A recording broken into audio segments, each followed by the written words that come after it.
किनारे एक पुरानी सुनसान हवेली थी, जिसे लोग साया हवेली के नाम से जानते थे। कहा जाता था कि वहां रात के समय एक अजीब साया घूमता था, जो किसी को भी अपने पास आने नहीं देता था।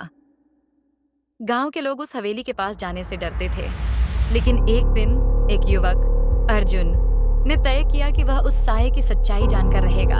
एक रात अर्जुन ने अपने दोस्तों को बुलाया। मैं हवेली जाऊंगा, तुम लोग मेरे साथ चलो। उसके दोस्तों ने मना किया, लेकिन अर्जुन ने उनकी बात नहीं मानी। वह अकेले ही हवेली की ओर बढ़ा। हवेली के दरवाजे पर पहुंचते ही उसने महसूस किया कि हवा में एक अजीब सी खामोशी थी। दरवाजा धीरे धीरे खुला और अर्जुन अंदर चला गया। अंदर का माहौल डरावना था। दीवारों पर पुरानी तस्वीरें थीं और फर्श पर धूल की एक मोटी परत थी। जैसे ही वह आगे बढ़ा, उसे एक साया दिखाई दिया। वह साया धीरे धीरे उसकी ओर बढ़ रहा था। अर्जुन ने डर के मारे पीछे मुड़कर भागने की कोशिश की, लेकिन दरवाजा अचानक बंद हो गया। वह घबरा गया और चिल्लाया, कौन हो तुम? साया ने कोई जवाब नहीं दिया, लेकिन उसकी आंखों में एक अजीब सी चमक थी। अर्जुन ने हिम्मत जुटाई और साये से पूछा, क्या तुम मुझे नुकसान पहुंचाना चाहते हो? साया ने सिर हिलाया और फिर एक पुरानी आवाज में कहा, मुझे यहाँ से जाने दो, मैं इस हवेली में फंसा हुआ हूँ।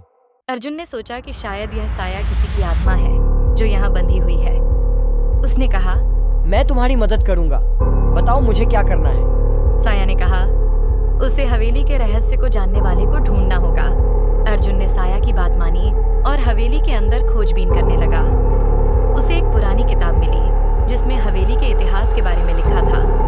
किताब में बताया गया था कि एक बार यहाँ एक परिवार रहता था जो एक खजाने की तलाश में था, लेकिन खजाना मिलने से पहले ही परिवार के सभी सदस्य रहस्यमय तरीके से गायब हो गए। अर्जुन ने साया को बताया, यहाँ एक खजाना है जो तुम्हारी आत्मा को मुक्त कर सकता है। साया ने कहा, तुम्हें इसे खोजना होगा। अर्जुन ने हिम्मत जुटाई और खजाने की तलाश में लग गया। कुछ समय बाद उसने एक पुरानी दीवार के पीछे एक संदूक पाया। जब उसने संदूक खोला तो उसमें सोने के सिक्के और एक पुराना ताबीज था।